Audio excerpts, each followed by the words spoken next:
Yo, what is up YouTube, man? Today I'm going to be showing you guys how to make the best glitched 6'3" build in NBA 2K22 Next Gen. Real quick though, I'm going to show you guys a normal 6'3" and the glitched version and show you guys why exactly you would want to make this build over the other one. If you guys are new, if you want to drop me a like and subscribe, of course I would appreciate it a ton. So first things first, this is a regular 6'3" minimum wingspan, 170 pounds. On a normal 6'3" point guard, you only get a 93 ball handle, which doesn't allow you to get the ankle breaker on Hall of Fame. On the glitched version, we will be able to get ankle breaker on Hall of Fame. The other big thing about this build is the three-pointer maxes out at a 96, so you can't get a Hall of Fame hot zone hunter just with three-pointer. Now, you could upgrade the mid-range really high to get it, but that does cost a lot of overall points. You see, we go from an 80 to an 86, and we do want to save some overall points. We don't want to spend it all on shooting and playmaking. We want to have a little bit of finishing or a little bit of defense, and you're going to see on the version that I'm going to show you guys, you actually can get contact dunks. You also get a couple other attributes. You get a little bit more speed, but the badges are the main reason you want to make this version. So here, let me go ahead and show you guys. We see we are 6'3", we have a 6'2" wingspan, and the weight is 165. The way I have it set up right now, we get the 97 three-pointer, so we have hot zone hunter Hall of Fame. We don't need to have the 96 mid-range, and we got the 94 ball handle, so we have ankle breaker on Hall of Fame. You see, I got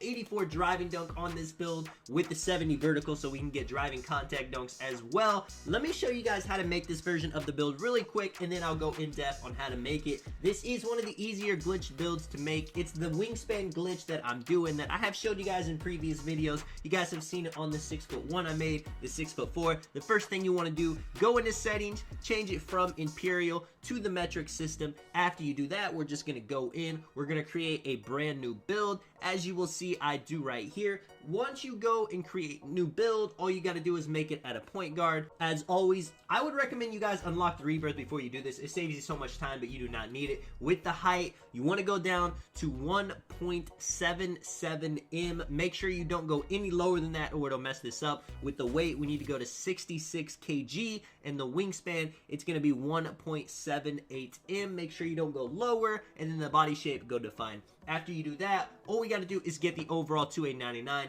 So we're just going to upgrade the overall straight across until we get down to the speed with ball. It's not going to go up all the way, and you'll see you'll hit 99. I've made enough of these builds to actually know the exact point it gets to. Right here, I just choose advanced gather slash and take over the quickest one to pick. Once you get to this screen, you need to click on edit build, and then you need to go back to the main screen. Once we get back to the main screen, go back to settings, and all we have to do is change it back from the metric to the Imperial system. To make this version of the build, there's not too many steps. There's not like 5 or 6 like some of the builds require to make. Right here, we're back in Imperial. Now we're going to go back in. We're going to edit the build. Make sure not to start a My Career with it. I know some people have been saying they've been accidentally doing that, and that's why they've been having trouble. Make sure to click Y or triangle if you're on PS5. After this, make sure not to change the position, and then just increase the height all the way to 6'3". You see the weight and the wingspan is going to be a bit smaller, and boom, you have the version of the build. Now the first thing we are going to do is, of course, we're going to max out the three-pointer. That gets us the hot zone hunter Hall of Fame. We really have all the badges on Hall of Fame that we want. Blinders and Deadeye would be nice, but I don't think it's worth it putting the mid-range all the way to a 99. Personally, for me, because I want to have contact dunks on this build.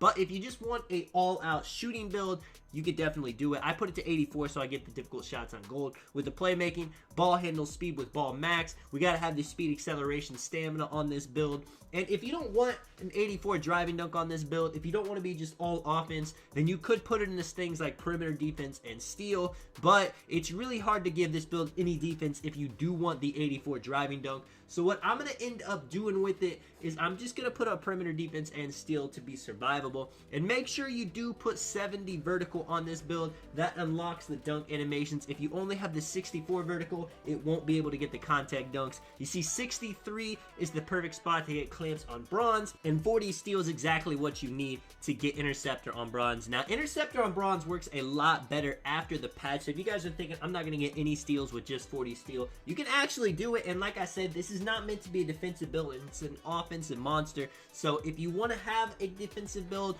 take the driving dunk down. You can put it to like 65, and then you can put up your steal and perimeter defense up pretty nice. Now, to get pass accuracy to an 85, which you definitely want if you're playing a point guard in a high level like Pro-Am, or you have to shave off just a few attribute points from a couple of places. I end up taking down speed with ball one, my speed, my acceleration, and stamina. That should do the trick. I'm trying to not take it down to the point where I lose any badges, but you know, I gotta have that 85 pass accuracy. Having gold bullet passer is absolutely necessary in this game so your teammates can get the ball and not have the defender close out on them. This build right here, honestly, is one of the better point guards in the game, I do believe, especially being able to get the hot zone under Hall of Fame with not putting up the mid-range all the way up. It's super clutch. That's how I'm able to get the attribute points to have contact dunks and, you know, some defense. You know, a lot of point guards, they make their build, especially in Pro-Am, with absolutely no defense at all. I would never go that far. You know, having clamps on bronze, having interceptor on bronze, a little bit of something just so you can survive is pretty huge in my opinion.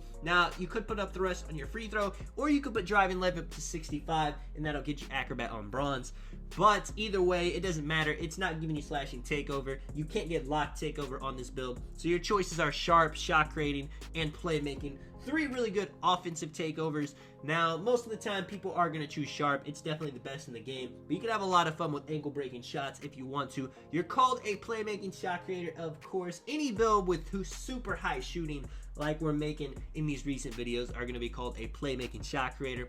With the finishing badges, it's pretty simple. Slithery, limitless takeoff, and posterizer. Now, you have 1 badge left. If you have the acrobat on bronze, you can throw it on that. If not, I would suggest unstrippable, or maybe Lob City Finisher. You could definitely get some use out of that if people like to throw you lobs on the back doors. With the shooting badges, it's kind of tough. Now, you get 4 extra from college. If you guys hit level 39 every season, you also get an extra 3 or 4 or 5. So I would add some more to shooting for sure. But stop and pop, mismatch expert, hot zone hunter, sniper, Chef is debatable. Some people think Chef is super good. A lot of people think it doesn't work. I think it's in between. I think it does work, but not as great as it should. Badges like catch and shoot, corner special, you don't have to worry about them because the ball is going to be in your hands. If you're not being a spot up, blinders and deadeye are always huge. They kind of go hand in hand with mismatch expert. Just anytime someone's trying to contest you, you have so many badges lowering that contest. Something like green machine and volume shooter is pretty good as well, but not as big as some of the other badges. So you can put it on lower levels like bronze or silver.